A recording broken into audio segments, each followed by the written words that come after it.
Hello, and welcome to Mama T Energy. On this podcast, we explore the journey of loving our lives through taking radical self responsibility for mastering our mindset, actions, and frequency in alignment with what brings us joy.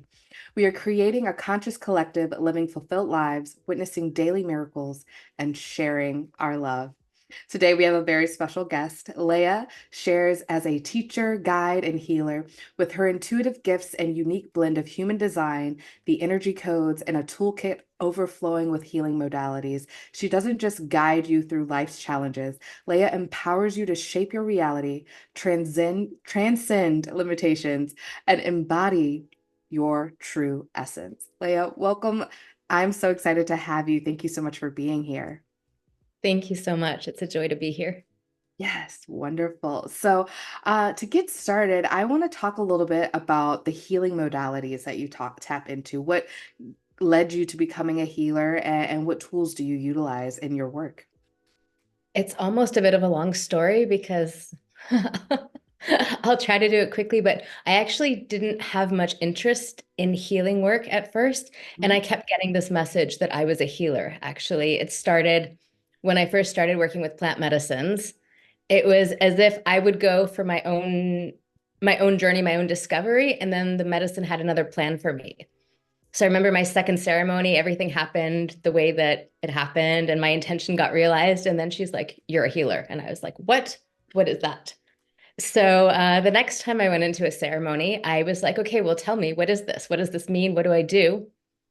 And she was like, "Well, use me." So I became the earth, and she told me to heal as her. So I became like the earth with two hands kind of sticking out the side and learned how to become bigger than myself and use that energy.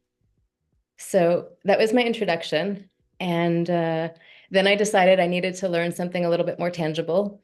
So I took a Reiki training to learn how to heal in this dimension because I saw them as different at that time as two separate worlds, which I don't actually think they are anymore. Mhm. But so I learned Reiki and I started to work with that. And then when I was in India, I trained in another modality called Sita Kundalini, which again was all about channeling a lineage, but using sacred geometries to perfect the system. And then I learned theta healing, which is actually a modality that I still use to this day on myself all the time. Mhm. And it's a way to really, I don't know if you're familiar with it, but to reprogram our beliefs, really. So I use it mainly for that to reprogram beliefs that are in alignment with who I am and who I want to be, and to even input programs or input coding to what something is. Like if I have someone who maybe has never felt what it is to love themselves in this lifetime, as much as we can clear the patterns that are interrupting you from loving yourself, if you don't have that frequency of what it is to love yourself, it's really hard to embody it. Oh, So yeah. it's almost that we download those frequencies from creator's perspective from a very clean place so that then we have a template to live into. So that's my favorite way to use theta healing. Oh, I love it. So, have you always kind of had this pull to be in um, the realm with healing and plant medicine and those modalities, or was it something that showed up for you later in life? It showed up later. I actually was working in finance. I was trading on Wall Street in a completely different reality and realized that it wasn't what I thought it was. And the money that was the goal wasn't the answer to happiness, which is actually what I had been seeking and fulfillment. So I left in a very abrupt way and quit and started traveling the world. And things started to open up for me really quickly when I did that. So then it started to happen. I went to India to study yoga, not knowing that it was, not thinking it was anything more than doing yoga. I didn't Mhm. realize how magical yoga actually is for opening us up to all that we are. But yeah, that's how it started, I guess. That's extraordinary. So, in like that transition, like, can you talk a little bit about like your thought process and like, you know what, I'm leaving kind of this the normal paradigm, if you will, like doing what kind of most people do. You know, get a job, do the thing, and then, you know, you have this reality check of like, you know what, this isn't really fulfilling my soul. Can you like share kind of how you worked through that and what took you to choosing India of all places?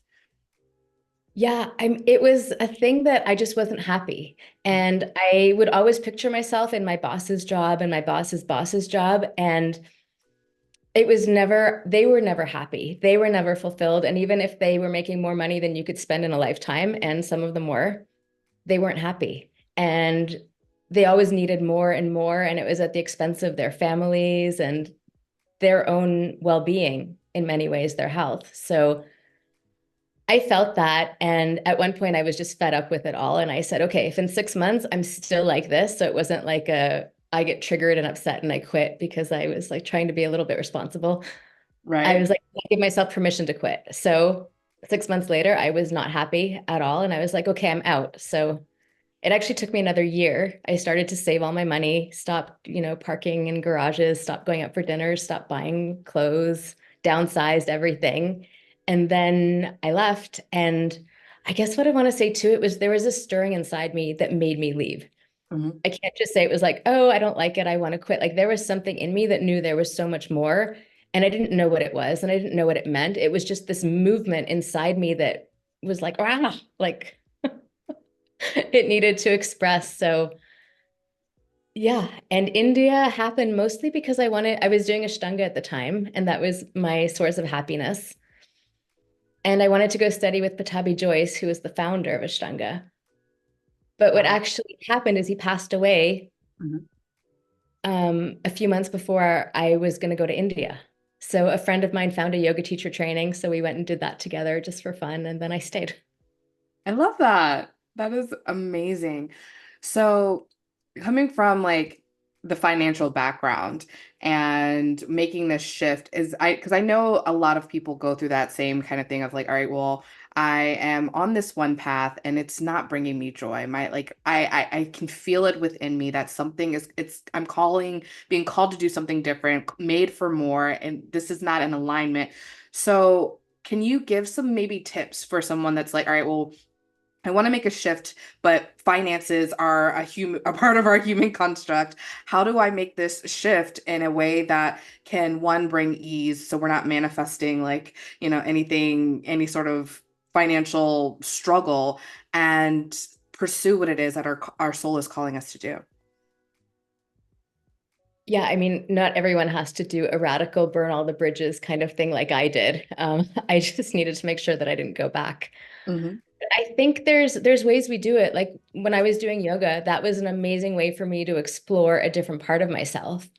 And you can start by taking even sabbaticals. I think many workplaces now, if they value you, they'll give you 6 months off or a year off if you talk to them. So you don't have to end everything to try something new, but you can try it out with retreats or longer vacations and just go imagining that imagine it's your life, not that it's a vacation. Like maybe take a month off and go to India with a backpack and without a plan. And instead of saying, oh, it's my 1 month vacation, just live as if you live there and see what it's like. I mean, I'm in France right now, exploring living in France, and I'm in this place for a month, but I'm just pretending that I live here and I'm just seeing what it's like. And there's ways to work online now that are just so much more accessible to us. We really, in this day and age, we have this ability to find what we love to do and share it and do it in a way where we can reach people all over the world. I mean, it's the biggest gift that we got from the lockdown is to realize how easy it is for us to connect with everyone. And whoever needs us can find us now from anywhere. So it's been a big blessing in that way. Oh yeah, that's so perfect. And I love that you brought up the act as if you live there. Because literally this is the first thing I've done since I got back from vacation. And so like and the whole time I was there, I was just like, what if I lived in this place? Like we were by the beach, like I could go down the elevator, walk out, and my feet are in the sand. I'm walking into the ocean, and every morning I would just like walk. And I remember like texting a friend and being like, if I lived this close to the ocean, would I take it for granted and not walk every day? Like there were some days where I would just go for a walk by myself like 3 times and just really feel into that energy, that Mother Earth, the cleansingness that comes with the salt water. And I was just loving it. And I was like, what if I lived here? And I was like, I would have to take advantage of it. Like I just knew that every day I would go for a walk on the beach, like and as long as the weather was permitting, I would do it. And then I was like, you know what? I live like 30 minutes from the beach. If I can do it when I'm living, like if I have to be that convenient, I am convenient enough. I can make it happen. I might have to work around my day. So I'm actually going to go for a walk on the beach after after we talk here, because I'm like, you know what? I want it. This is what I want my life to look like. This is what it is. And I was like, these are aspects that I can bring into my life now, so that eventually, before I know it, I'm sure that I will be looking at one of the houses that I'm walking by when I go on my walks in Malibu, to be like, oh, well, now I'm here. I don't know how I got here, but here I am. I love it. That's when you were saying that, I was thinking exactly that. Sometimes there's so much around us, but we get so used to seeing it that we don't wonder at it anymore. Like there's a beautiful forest right behind my parents' house. And when I visit them, I walk in it every day with my dog and we go for these long hikes. But growing up, never went there ever. And it's just wild that I had all this beauty right there and I didn't know it, didn't see it. Mm. Yes, it's like the practice of bringing in miracles for me. It's just like, okay, like witnessing something, especially I live in downtown Los Angeles. So like, if I see a flower that's like popped out through the concrete and like, especially like beautiful purple, like petals, I'm like, oh, that is gorgeous. I have to take a picture of it. This is awesome. And it's a reminder to me every time I do something like that, like this is a blessing for myself, to give myself that grace and gratitude to slow down, to one, just notice this flower, because it's so easy to just get stuck in the rat race and get stuck in our like day-to-day lives and what we're supposed to do, rather than actually living. And that's what I want us to do, is really truly live, be conscious of what we're doing in our life, what's bringing us joy, doing more of the joyful things. And I truly believe that the more we live a life that is bringing us joy and fulfillment and love, the more we become kinder and loving people and connect with each other in a more open and kind way. And it just creates a better life. And I just really want our society to make that huge shift of love over power and money and all of that, but really the focus on love. I that's it. Love is the energy that is everything. So it's exactly it. And loving yourself, you have to love yourself before you can love anybody else, really. So when we see people expressing violence outwards, it's really inward. So Hmm. it's whatever we can do to cultivate that love inside us. And that's part of that is just the wonder and awe and taking the moments to have a cup of coffee in the sun and pet your dog for a little bit longer, read a book. Yeah, whatever it is. Yes, the beauty, the simplicity, the wonder in life. I want to go back to the plant medicine ceremonies. And can you talk a little bit about what those look like? Because personally, I've done like a cacao ceremony, but that's probably the closest thing that I've done to something like that to share with the audience. So I'm curious your experience and give them some information, if they might be curious of exploring that themselves. Yeah, I mean, it's such a huge topic. So I'm going to try to feel free to ask questions as I go and I don't let me get lost into it too deeply. But Of course. I worked a lot with ayahuasca, which is a blending of two plants that is usually done in a shamanic type of ceremony where we hold a sacred container and you drink these plants that open you up to conscious, like to that everything, like to the field of everything. You become connected. And it's a visionary journey sometimes, most of the time, where you will have, it's like you start to live live or be in multiple dimensions and have access to multiple dimensions, and you're taken on a journey and it is guided in some ways by your intention, but not ever in the way that you think. So it's almost that you come with an intention, like maybe it's something that you want to heal or relationships, or maybe it's about standing in your power or being a better person or working on your family lineage. It could be really anything. And then you let it go completely because you have no idea how it's going to unfold.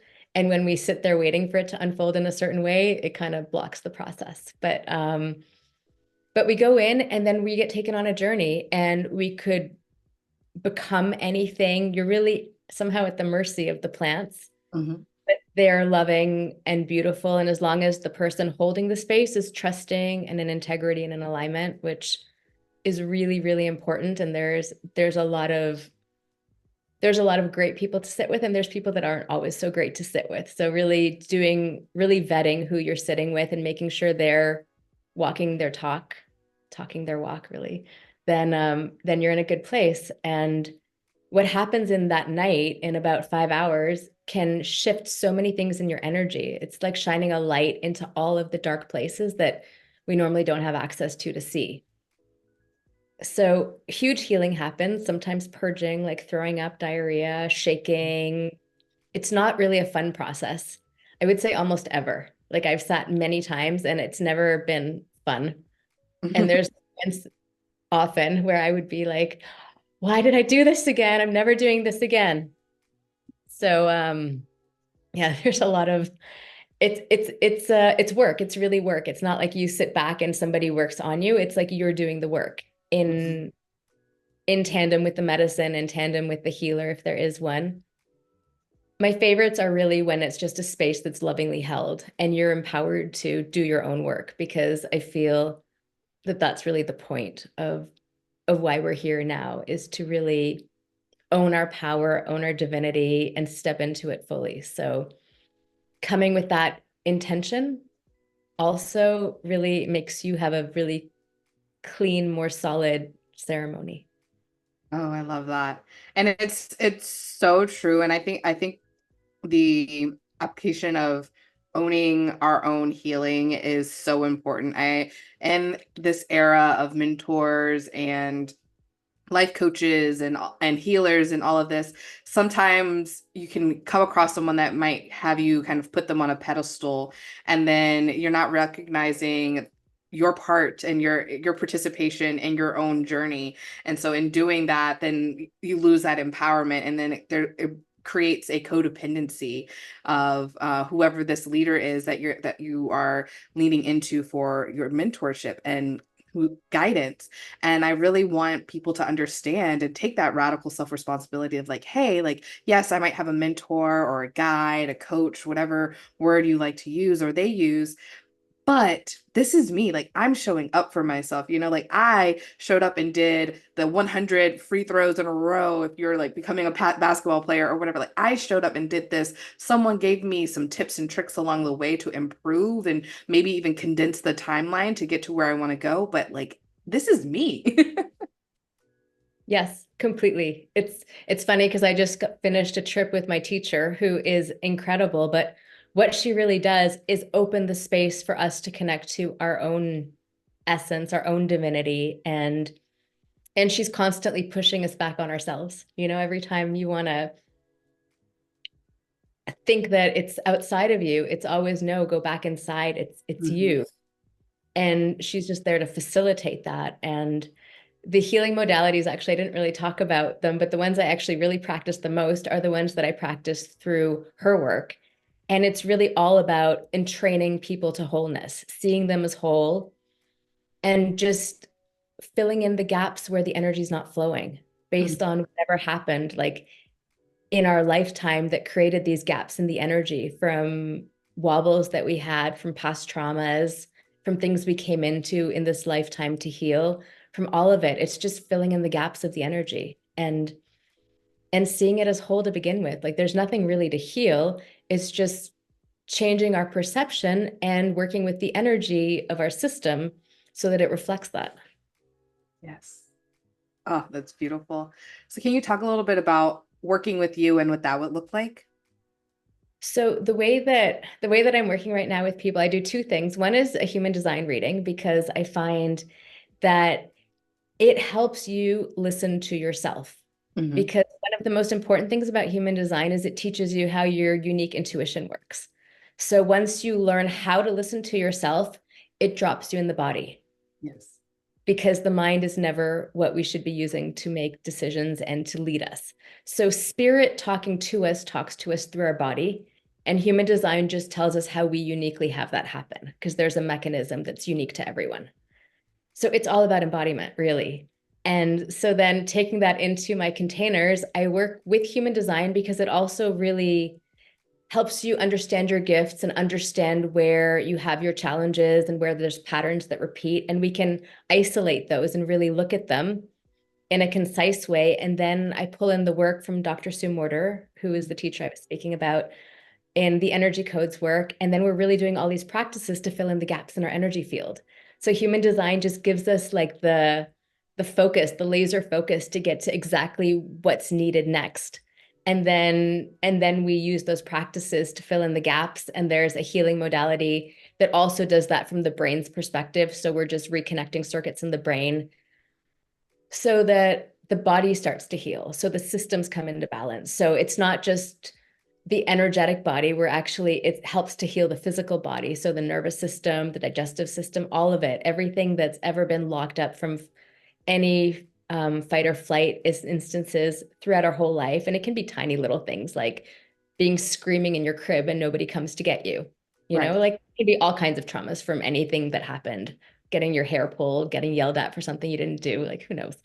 Um, so so so we just start to reconnect everything Hmm. so that the system flows robustly, and then the reality that you project out into the world is the one that you want to see.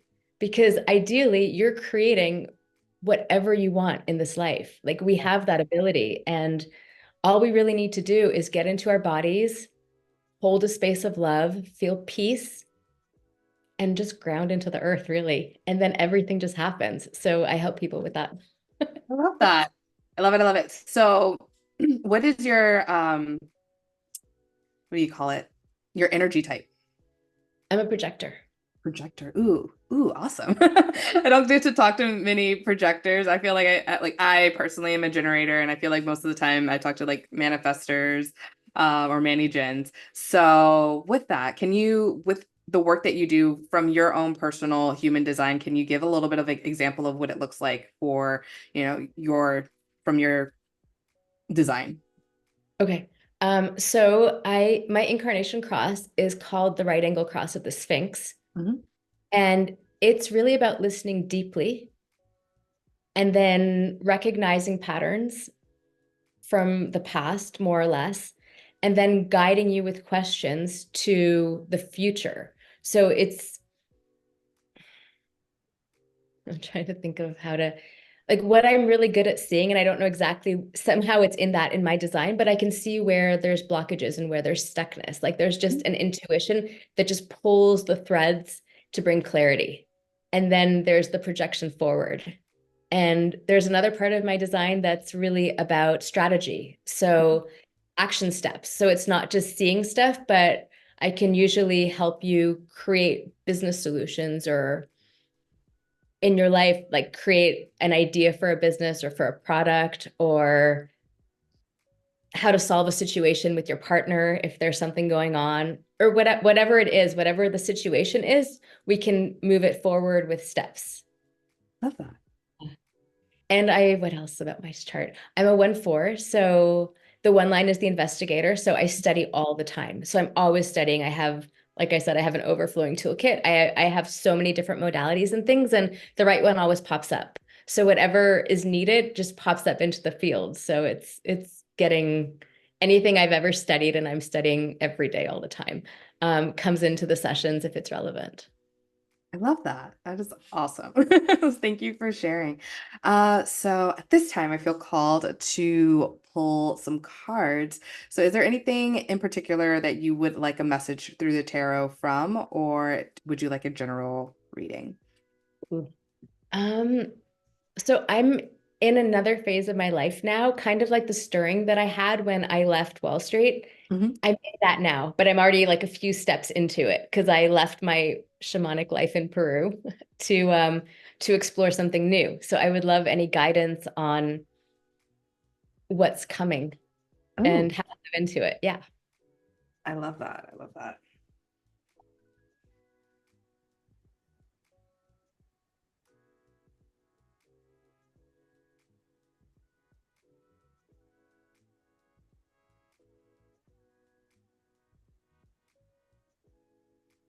Ooh.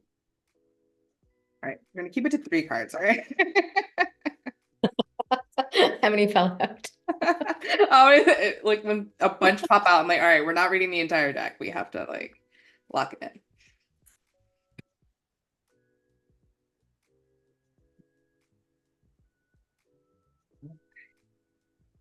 I love it. So I want to say, like, before, like, as we started this conversation, and this is kind of for me when I feel like I'm tapping into like energy work or tarot reading, I kind of get like in this like pressure around my third eye and crown chakra area. And it's usually like starts as soon as I start pulling cards or as soon as I like consciously I'm like, all right, I'm running Reiki right now, or I'm running energy healing right now. But in this moment, like it literally started the second we started talking, like even before I hit the record button, I just could feel this energy flowing. So I want to say that like knowing that the first card that popped up is the magician, right? And so to me, that just feels like you have such powerful energy and you already know, like, you know that you are the creator in your life. So you know what to do, you know how to explore, you've got all the tools that you need, your toolkit is already just set. There's nothing that you need to add. There's nothing else that you need to do. This is just your invitation to explore. And as you explore, we also have the Ten of Cups. So this is like the reading is gorgeous. Like all the cards, there's like so much gold and like beautiful colors that are showing up. So this is just like your future is bountiful. So just keep exploring, keep doing the things that bring you joy. The more that you do the things that really light you up, following that intuition, maybe you don't know exactly what's the next step's gonna, or like what the future's gonna look like, 10 steps ahead, but each individual step will show up for you at the right time. And you just follow that thread and keep following that thread. And as that happens, like all your dreams and wishes will come true. We have the Nine of Cups. Like this is the wish card, right? Like this card is just so beautiful. Everything is showing up for you. Everything it like you are on the path. You are doing what is right for your soul. So keep going. So this is probably one of the most You. beautiful like So beautiful. Thank you.